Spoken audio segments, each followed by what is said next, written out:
Os impactos imediatos desse tarifaço já estão preocupando os exportadores brasileiros e apresentam riscos contratuais, além, né, dos gargalos nos portos, por exemplo. Eu converso agora com o especialista em direito marítimo e sócio do do PCFA Associados, Pedro Calmon Neto, que já está aqui comigo. Pedro, muito bom dia para você, né, Pedro, que vai nos ajudar aqui a entender algumas das estratégias jurídicas para driblar um pouco desses preços aí, desses prejuízos gerados por esse tarifaço. Antes de mais nada, muito bem-vindo aqui à nossa programação. Pedro, obrigado pelo seu tempo, por estar aqui com a gente para falar de um tema tão importante. Muito obrigado, Débora. Sem dúvida, isso é um tema que tem chamado muita atenção e preocupado todos os setores, Pois é. não só da economia. Pois é, Pedro, porque, inclusive, assim, mesmo a gente não tendo a execução ainda das tarifas, somente o prazo, a previsão do prazo para a execução das tarifas, a ausência, obviamente, claro, né, de um acordo até o momento, já surtiu efeito, como, por exemplo, suspensão de cargas de imediato lá para os Estados Unidos, né? Eu queria até que você pudesse falar um pouco mais do porquê dessa suspensão nesse momento, mas, para além disso, setores, né, não só do pescado, mas também carne, suco de laranja, café, todos esses setores já registraram, né, esses cancelamentos de embarques em menos de 24 horas que a gente teve essa tarifa sendo anunciada, e cerca de 58 contêineres de pescados estão paralisados, isso só no porto do Ceará, também do Pernambuco, da Bahia. Não sei se esse número aqui já foi atualizado, inclusive você pode nos atualizar caso seja necessário.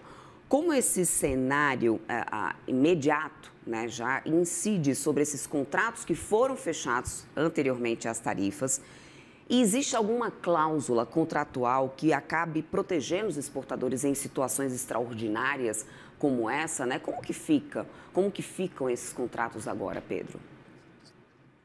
Débora, de fato, várias cargas já tiveram o seu embarque cancelado, tendo em vista a instabilidade ou a falta de previsibilidade do custo tarifário ao chegar no destino. A maior parte das cargas exportadas pelo Brasil, elas utilizam Incoterms, que são termos, formas de contrato básicas em que fica pré-estabelecido com a responsabilidade tanto do importador quanto do exportador.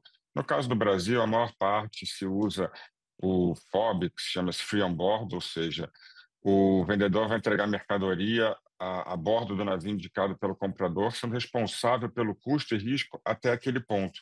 Uma vez que a carga é embarcada ou entregue ao comprador para embarque naquele navio, no terminal, passa a ser responsabilidade dele e, com isso, obviamente, ao chegar no país de destino, no nosso caso, dos Estados Unidos, ele será tarifado de acordo com as tarifas prevalentes à época e o momento do desembaraço.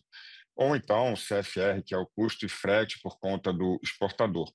Então, de fato, nesse primeiro momento, se seguirmos essa lógica de FOB ou CFR dentro das cláusulas de contrato, o risco maior vai ficar com o importador.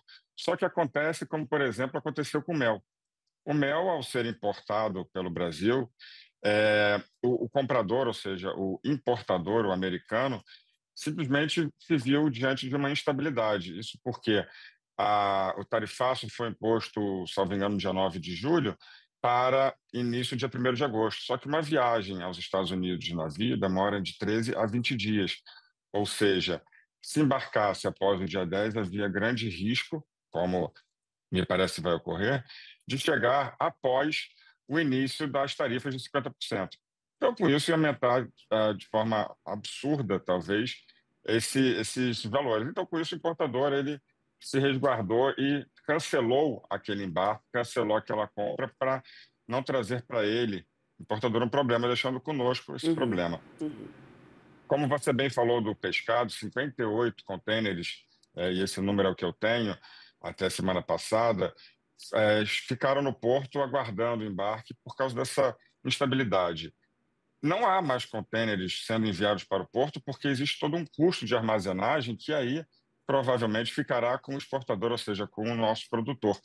Então, para se evitar tal custo, é melhor deixar o container, é melhor deixar o material dentro dos seus frigoríficos do que dentro de um container RIF, num terminal, pagando armazenagem, Uhum, pagando o custo da tomada. Então, uhum, com isso, é, eu entendo que, de fato, enquanto não tiver uma estabilidade relacionada a essa tarifa, haverá muita dificuldade. O caso do mel é interessante porque uma negociação entre os exportadores e importadores fez com que se destravasse essas importações que já estavam no terminal, aguardando para ser embarcado, uma vez que o navio já estava lá, e os importadores aceitaram arcar com esse ônus. Mas, como bem tratado, esse foi um embarque, e os demais? A gente tem a safra de manga vindo daqui a 2 semanas, temos café, carne, açúcar, pescado. Então, há uma dificuldade muito grande em dar a previsibilidade do que será o futuro. Agora, Pedro, exatamente em cima dessa falta de previsibilidade, que eu quero entender o que a jurisprudência marítima diz sobre possível readequação de contratos. Existe essa possibilidade? Ou até mesmo de uma rescisão desses contratos? Eu te pergunto isso porque para quem que fica o prejuízo? Porque assim, do outro lado a gente tem um cliente aguardando que esses produtos sejam entregues. Então, a partir do momento que não seja entregue, que tipo, né, de sanção contratual, geralmente, né, nesses contratos, aqui eu aproveito um pouco da tua experiência para nos explicar sobre isso, a que tipo, né, de custo esses nossos produtores brasileiros estão contratualmente sujeitos? São multas? Você sabe nos falar sobre valores? Porque além do prejuízo em relação ao impacto de margem por causa da execução de uma tarifa tão alta, e também da possibilidade de perda, né, dos produtos a serem embarcados, né, diante dessa espera, a gente ainda tem as questões contratuais que implicam em prejuízo, né? Quais prejuízos seriam esses? Bom, no primeiro momento, entendo que o produtor brasileiro ele continua colocando a carga dele à disposição, ele continua tendo o produto, até porque se não vendermos, por exemplo, para os Estados Unidos, a gente terá que redimensionar ou redirecionar essa produção. Então, num primeiro momento, eu entendo que os prejuízos eles podem sim ser cobrados daquele que o causou. Obviamente que se o importador cancela um contrato, cabe ao exportador, no caso o produtor brasileiro, essa busca de ressarcimento ou indenização a perdas e danos.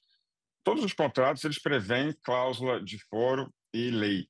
Então, via de regra, os contratos firmados entre cliente e produtor de países distintos vai ser escolhido uma lei, no caso pode ser Brasil ou Estados Unidos, ou e o foro de jurisdição daquele contrato seria pode ser arbitragem ou mesmo judicial.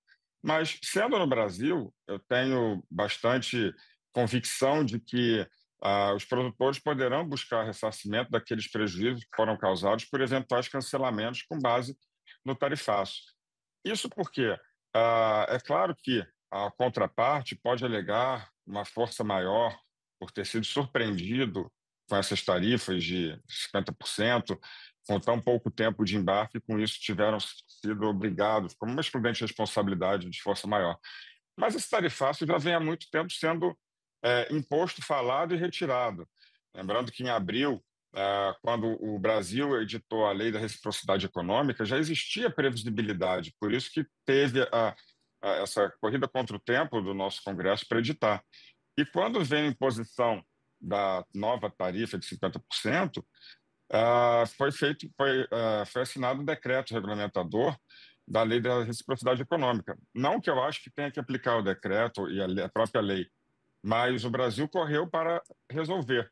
Agora, quando você lidar com contratos comerciais, a previsibilidade, no meu entendimento, ela está presente, uma vez que desde o início do ano, o presidente dos Estados Unidos, Donald Trump, já vinha informando, já vinha ameaçando a imposição de tarifa a diversos países, inclusive ao Brasil. Uhum. Então, eu entendo que o exportador brasileiro, o nosso produtor, ele vai ter um pouco mais de segurança ao buscar esse ressarcimento, eventual ressarcimento pelo prejuízo causado com esses cancelamentos, sobretudo porque eu entendo que não há uma força maior, ou seja, uma excludente de responsabilidade na imposição de tais tarifas que já vinham sendo anunciadas.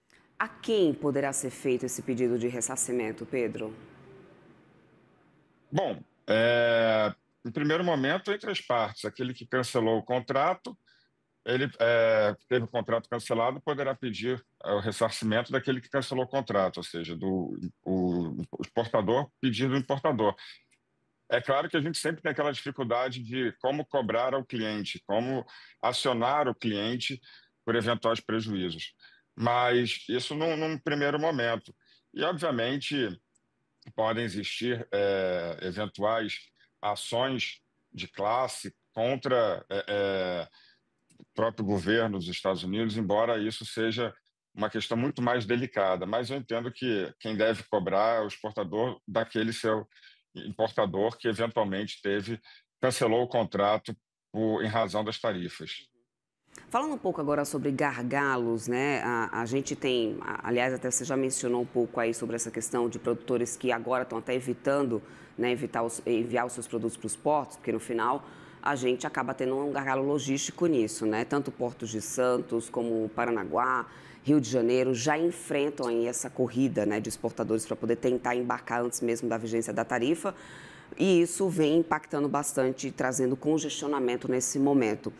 Que consequências contratuais também esse cenário pode acarretar, como as partes, né, estão se resguardando legalmente nessa situação? Porque aí vai, para além da questão tarifária, entra aí um segundo problema, que é o gargalo logístico, que a gente sabe que é um problema antigo, né, aqui brasileiro, também de capacidade dos nossos portos de conseguir se adequar a tamanha produção, até porque a gente não está falando aqui somente de produtos, né, que são direcionados para os Estados Unidos, mas tem, né, várias outras safras, vários outros produtos que são para outros destinos e que acabam esbarrando nesse tipo de problema, né? Então, em termos logísticos, Pedro, também há previsibilidade jurídica de proteção ou até mesmo de caráter de cobrança de impactos, né, financeiros? Débora, o principal gargalo que a gente consegue enxergar nesse momento é a armazenagem, sem dúvida.